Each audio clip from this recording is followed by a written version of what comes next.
A heads up if you're planning on going to the Sierra this weekend. A major mudslide is causing some big delays on Highway 50. The slide happened yesterday, blocking the westbound lanes between Whitehall and Kybers.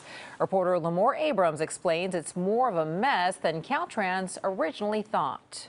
Well, it certainly doesn't feel like June up here on Highway 50. Behind me, the debris still gushing like lava. And in this pouring rain, crews are working on overdrive to shore up the mountain.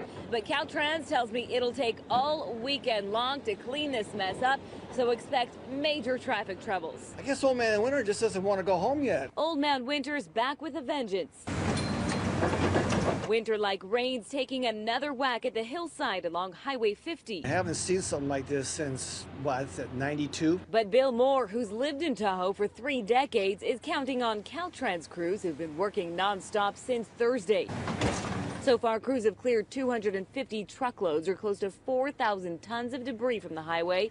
Problem is, it keeps sliding. So what caused it to cave? Blame it on the water. There's a tremendous amount of groundwater in our soil, and it's still absorbing and doing its thing from the past winter months. Jarrett Woodruff, an engineer in charge of reconstructing the hillside, says the soil is so saturated, groundwater is spilling out from massive boulders. What are you doing to make sure it doesn't happen again? You try to control the groundwater as much as possible. You reduce the risk of having future slides. Highway 50 has seen its share of mudslides this winter. What number are we on?